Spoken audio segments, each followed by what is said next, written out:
sur Énergie. On va bientôt démarrer plus de 40 minutes d'Hit à la suite. C'est Chris Cab et Louane juste après l'actu, 9h.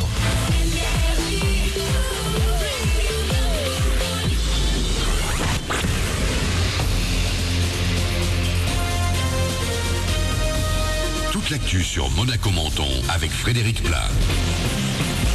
Bonjour, le thermomètre va rapidement prendre de la hauteur pour gentiment dépasser les 30 degrés cet après-midi. 31 sont annoncés. On a déjà 24 le plus souvent actuellement pour commencer ce lundi. Le soleil, un peu masqué par les nuages de suite, devrait finir par prendre le dessus et nous accompagner tout au long de la semaine. Et il va également faire de plus en plus chaud. Et avec la chaleur qui va s'accentuer dans les prochains jours, la qualité de l'air va se dégrader pour devenir médiocre sur la fin de semaine. Aujourd'hui, ça va encore avec un indice moyen de 6.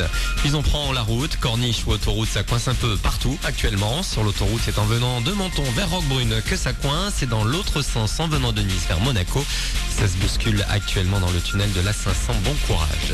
Ils sont toujours une centaine à la frontière italienne face à Menton. Ça fait plus de 15 jours maintenant qu'ils vivent sur des rochers du bord de mer. 15 jours qu'ils sont refoulés par les forces de l'ordre françaises.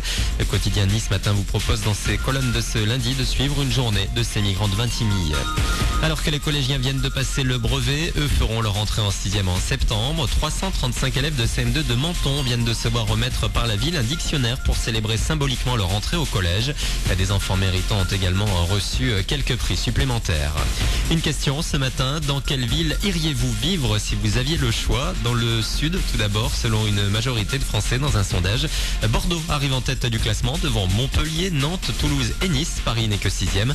Plusieurs critères reviennent régulièrement comme la présence de commerce, de proximité puis de transport, sans oublier la culture avec les cinés et les salles de spectacle. Les services publics et les écoles notamment sont très importants.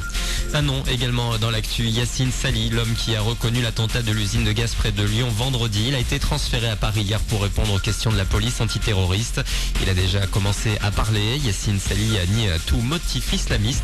Il aurait tué son patron après une dispute. La finale de l'Euro féminin de basket, les Bleus ont été battus hier par la Serbie. Défaite assez logique, 76-68 pour les Françaises qui ont tout de même réussi un beau parcours. Chez nous, le Monte Carlo Beach avait lieu ce week-end. C'est du beach volley féminin. Les meilleures nations de la discipline étaient présentes. La finale opposait le Brésil à la France. Le Brésil l'a emporté sur la plage du Larvoto. Voilà pour vos infos.